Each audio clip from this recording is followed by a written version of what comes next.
AITA for claiming my rightful inheritance from my stepmom. Hello Reddit Talkative here. Losing Dad to a terminal brain tumor was like watching the strongest man I knew fade away one piece at a time. He went from reading bedtime stories to barely recognizing our faces, and before we knew it, he was gone. It felt like we were grieving him long before he actually passed. Dad lived abroad with our stepmom, Jenny, and our two younger sisters. My brother, 27 million, and I, 29 female, did what we could. He flew out to see Dad whenever possible, and I worked extra hours just to afford our wedding, hoping Dad would be there. My husband even offered to drive thousands of miles to bring him to the wedding. But Dad was too ill. The silver lining was that bro filmed the whole thing so Dad could watch, and I flew out right after to show him the tape.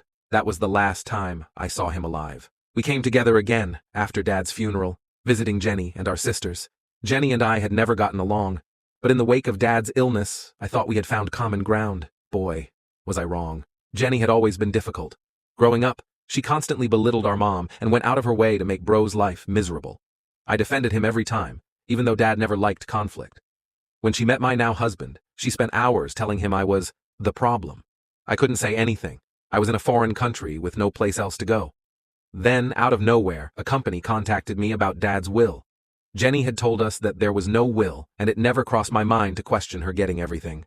They were married after all. But something wasn't adding up. I asked her for a copy of the will. Silence. Bro, confused and hurt, called Jenny to ask what was going on.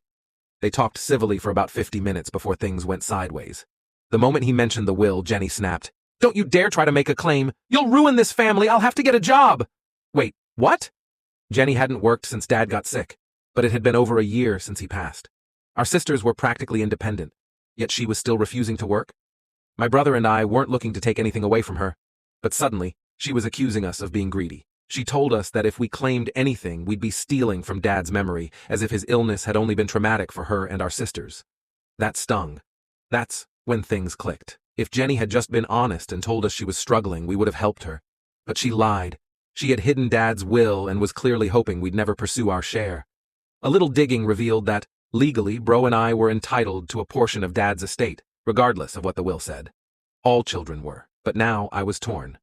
Was I the villain for wanting what was ours, for wanting to secure something for my future and my siblings? We decided to pursue our claim, not out of greed, but because something didn't feel right. And when the will was finally revealed, we found that Dad had left something for us, a substantial portion, in fact. It wasn't just about money. It was about Dad's legacy, something he'd worked for his whole life, something he wanted to pass down to us. The confrontation with Jenny was tense, but necessary. We offered to come to an agreement, but she refused to engage, accusing us of being heartless. My brother and I stood firm, knowing Dad would have wanted us to look out for each other and for our sisters. In the end, we received our inheritance, and with it, a newfound bond. My brother and I used part of the money to create a trust fund for our sisters, ensuring their future was secure. And while Jenny cut ties with us, our relationship with the girls grew stronger. They saw the truth of who had been there for them, even when Jenny tried to turn them against us. Through it all, I realized something.